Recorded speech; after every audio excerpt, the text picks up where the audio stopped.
प्यार में देखो कितनी बड़ी ताकत है। एक लड़का और एक लड़की जब मिल नहीं पाते तो दोनों जहर खा लेते हैं। सोचो कि हम मिल नहीं पाए तो हम बिछुड़ भी नहीं सकते।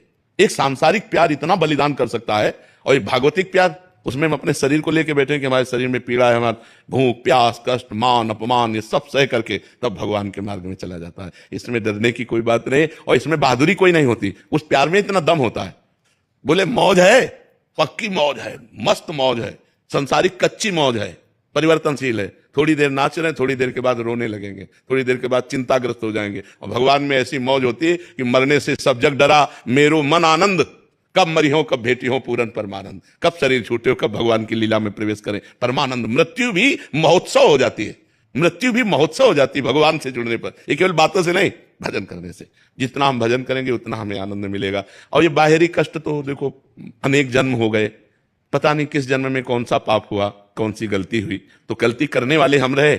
शरीर नया है तो भोगना तो पड़ेगा ही, अवश्य में भोक्तव्यम। तो ये भगवान की कृपा है कि वो अपनी गोद में बैठाल के भुगा रहे हैं कि हमको दुख दर्द नहीं है, हमको परेशानी नहीं, दुख दर्द होते हुए परेशानी होते हुए भी नहीं है। ऐसे संतों के जीवन में देखा जाता है, बीमार हैं, यहां तक कि कीड़े पड़ गए। ऐसे संतों को देखा कि कीड़े पड़ गए लेकिन फिर भी मुस्कुराहट, मतलब भयानक पीड़ा की उसमें फिर भी मुस्कुराहट, फिर बैठ करके पैर ऐसे हिलक रहा है, उसमें दुर्गंध आ रही, कीड़े पड़े, और वो उपदेश कर रहे हैं। क्या स्थिति है।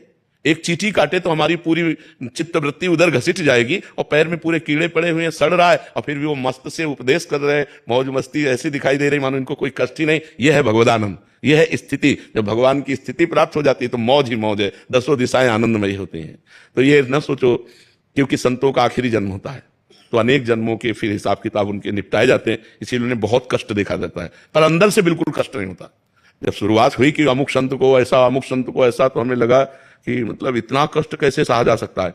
लेकिन जब क्रम बाय क्रम तो फिर वो सब सहज हो गया, सब सरल हो गया।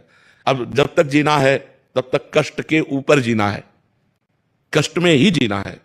लेकिन ये सब होते हुए कुछ नहीं है, भगवान के चरणों का आश्रय, इसलिए एक आनंद है। तो ऐसे हमें क्या, हम तो तुच्छ हैं। एक से एक बड़े महापुरुष संत हुए जो लाडली लाल के प्रेम में भयानक पीड़ाओं को हंस के काट लिया। वही बात हम आप लोगों को समझाते हैं कि संघर्ष विपत्ति दुख ये आएंगे जीवन में, कोई भी हो। मृत्यु लोक में जन्म लिया है तो ये आएंगे, पर इनसे लड़ने के लिए तो तैयार रहो। इनसे लड़ने के लिए अध्यात्म है, विवेक है, ज्ञान है, भजन है। अगर ये नहीं होगा तो फिर मर जाओगे, जीते जी मर जाओगे, डिप्रेशन में पहुंच जाओगे, करने की सोचोगे, नाना प्रकार की चिंता उद्वेग भय, इसमें फंस जाओगे। ऐसे आनंदित रहोगे हर परिस्थिति